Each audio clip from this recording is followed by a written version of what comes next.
Megan Hahn's older brother, Frederick Hahn, has retired from his military career. Rumors have it that he has gotten injured in one of his missions, resulting in him losing his ability to reproduce. Megan can only sigh sadly. I plan to stay child-free, whereas Frederick has gotten hurt. It seems that my family's legacy will end at my generation. A few days later, I finally get to meet the legendary hunk of a brother Frederick is. Shock overwhelms me immediately. Why does he look exactly like the baby daddy I've slept with a few years ago? My best friend Megan Hahn was at Cooper's barbecue, cradling a beer bottle in her arms as she bawled her eyes out and wailed, "I wanted to introduce my elder brother to you after he returned so that Nikki can become my very own niece. But he's unable to have children, which makes him no different from a useless piece of trash. How could I do you dirty like that when we're best friends?" As she said all that, her phone rang. I took a glance at her phone and saw that it was Frederick Hahn calling. Megan was so wasted that she was already face first on the table, completely unaware that her phone was ringing. I hesitated for a moment, however, when her phone rang persistently for the third time, I answered it on her behalf. "Mom asked you to get your ass back here if you're still alive and breathing." His voice was deep and husky. It sounded quite mesmerizing.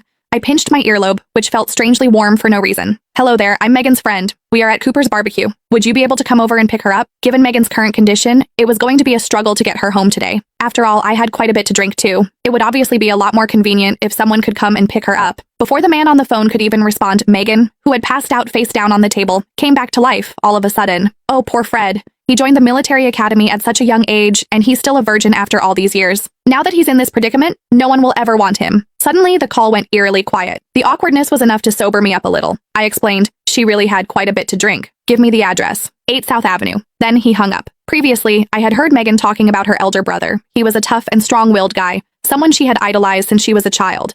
However, when Megan and I first met, her elder brother had already been deployed elsewhere, so I had never met him before. It wasn't until he was discharged from military service a week ago that I learned he'd been severely injured. When the time was about right, I helped Megan to the entrance to wait. There, I saw a black vehicle cruising toward us from a distance. Then, a tall man alighted. He was dressed sharply in his work uniform, looking broad-shouldered and long-legged. However, I couldn't get a clear look at his face. All I could see was his silhouette. At the same time, a video call request popped up on my phone. "Is it Nikki?" Megan asked, dazedly peering at my phone. "I hope nothing serious happened, considering that she's looking for you out of nowhere at this hour. Hurry up and answer the call. Fred is already here." As she said that, she waved at the man a short distance away. Deep down, I too was a little worried about my daughter, Nicole Sawyer. I didn't even stop to greet Megan's brother. Once he came a little closer, I hurried to the side to answer the video call. Almost immediately, Nicole's face appeared on the screen. "Mommy," she greeted me. Upon seeing her beaming face, I finally let out a sigh of relief. "Why are you still awake?" I asked. "Because I miss you, Mommy." Then my mother's voice came from the other end of the call. "I took her to the countryside to catch prawns today, and she had a whole heap of fun, so much so that she refused to go to bed after getting home and insisted on video calling you instead. Are you still out? Why aren't you home yet?" I came out to meet up with Megan for a bit. My mother had brought Nicole back to my hometown for a few days, giving me a rare bit of peace and quiet. "Is Megs there too?" Nicole squeezed her face back into the frame. "Mommy, I want to speak with Megs too."